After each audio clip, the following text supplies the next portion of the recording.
अक्सर दिल टूट जाने पर लोग गम में डूब जाते हैं और अपनी जिंदगी बर्बाद कर लेते हैं। लेकिन देहरादून के दिव्यांशु ने अपने आप को और लोगों को इस गम से बचाने के लिए एक रेस्टोरेंट खोल डाला, जिसका नाम भी बड़ा ही दिलचस्प रखा है। नाम है दिल टूटा आशिक चाय वाला। गाइस, दिव्यांशु 21 साल के हैं और अपनी हाई स्कूल गर्लफ्रेंड से ब्रेकअप के बाद लगातार 6 महीने तक वो डिप्रेशन में रहे। लेकिन उसके बाद उन्होंने हिम्मत जुटाई और अपने आप को मूव ऑन करने की सोची और उसके बाद उन्होंने इस रेस्टोरेंट की शुरुआत की।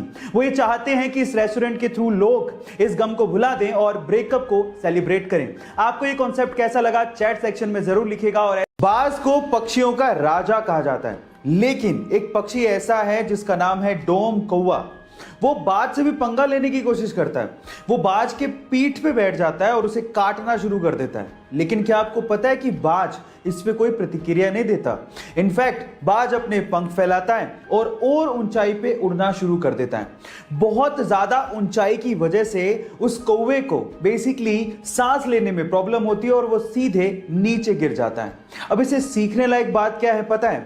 इसे सीखने लायक बात यह है कि हर लड़ाई में जवाब देना जरूरी नहीं है। सिर्फ अपना काम करिए और अपना कद ऊंचा बढ़ाइए, आपके दुश्मन खुद ब खुद नीचे गिर जाएंगे। गाइस, अक्सर हम अपने गली मोहल्ले, सड़कें, नदी नालों में फैली गंदगी को लेकर सरकार को कोसते रहते हैं।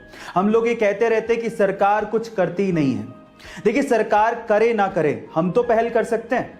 और कुछ ऐसा एग्जाम्पल सेट किया है पंजाब के संत बलबीर सिंह जी ने।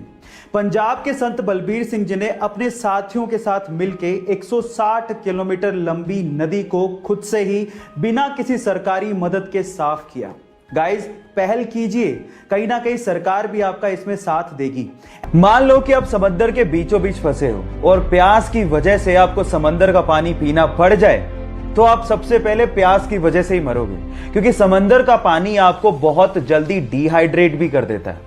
कितनी अजीब बात है कि चारों तरफ पानी है, फिर भी आपकी प्यास बुझ ही नहीं सकती। पर अगर आपको जमी हुई सी वाटर की आइस मिल जाए तो उसको खाने से शायद आपकी प्यास बुझ सकती है। ऐसा इसीलिए होता है क्योंकि नमक बर्फ के क्रिस्टलाइन स्ट्रक्चर में फिट ही नहीं होता। इसीलिए बर्फ में पानी के मुकाबले मात्र 10% ही नमक रह जाता है, जिससे आपकी प्यास बुझ सकती है। यह नॉलेज आपको कैसी लगी चैट सेक्शन में लिखना मत भूलिएगा। गाइस, आपके आसपास आप लोगों ने सड़कें काले रंग की ही देखी होंगी, लेकिन पूरे विश्व में एक देश ऐसा है जहां पर सड़कें काले नहीं नीले रंग की हैं। वो देश है कतर, जहां की राजधानी दोहा में नीले रंग की सड़कें बनाई गई हैं। उसके पीछे का कारण है कतर की गर्मी। कतर एक बहुत गर्म देश है जहां पे टेम्परेचर को कंट्रोल करने के लिए नीले रंग की सड़कें बनाई गई हैं। और साइंटिस्ट लोगों का यह भी मानना है कि सड़कों को नीला करने से वहां पर 50% तक सन के रेडिएशन को कम किया जा सकता है।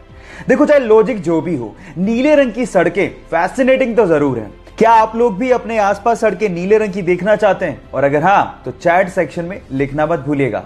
कोरोना के चक्कर में हम लोगों ने कुछ नया सीखा हो या ना सीखा हो, अंग्रेजी का एक नया शब्द जरूर सीखने को मिला और वो था क्वारंटाइन। और सवाल यह है कि क्वारंटाइन शब्द एक्चुअली आया कहां से, उसका मतलब क्या था? तो मैं आपको बताता हूं। एक्चुअली जब पूरी दुनिया प्लेग नामक बैक्टीरिया से जूझ रही थी, तो उस टाइम पे इटली ने क्या किया, उसके वहां पर आने वाले जितने भी समंदर के जहाज थे, उनको वो 40 दिनों तक समंदर में ही खड़ा रखते थे, ताकि वो जो बैक्टीरिया है वो 40 दिनों में वहीं पे खत्म हो जाए।